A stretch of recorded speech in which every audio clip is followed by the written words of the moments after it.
Okay, Russian turn 6 is complete. Pretty eventful, actually.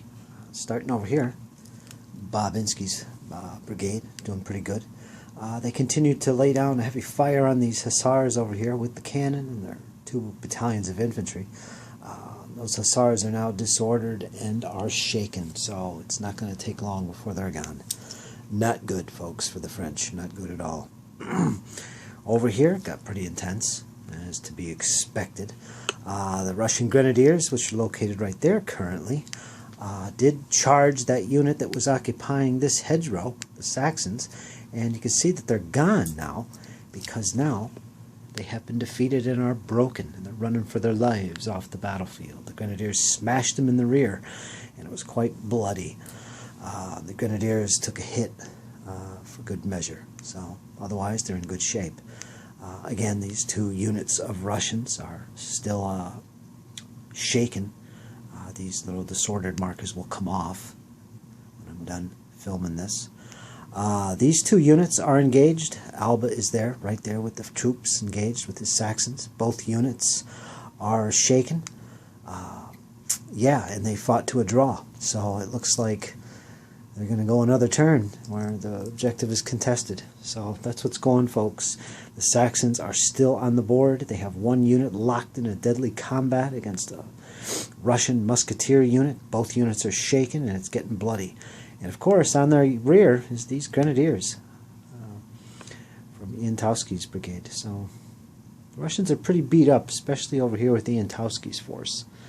But otherwise, his Grenadiers are really doing a good job. Down here, more action. The Grenadiers moved up closer to the edge of the hill there and put down some fire on the hussars that were over here. And as you can see, they are now broken as well and running for their lives. So yeah, that's more French defeated. They're gone, folks.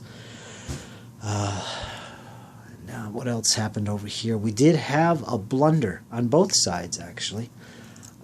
I think I talked about the French blunder previously, which this unit right here charged forward in a march column, which they can't actually charge with, but I moved them forward anyway, since they couldn't make contact. But General James Mack, his little force of cavalry here, has been doing absolutely atrocious in this battle.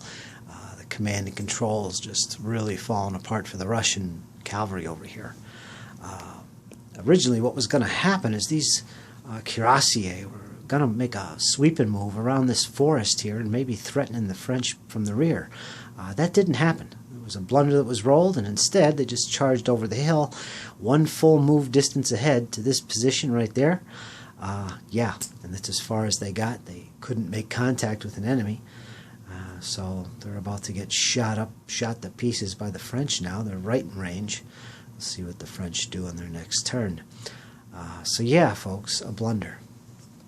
And yeah, that's about it. And again, this cannon helped put some fire down on those hussars which ran away.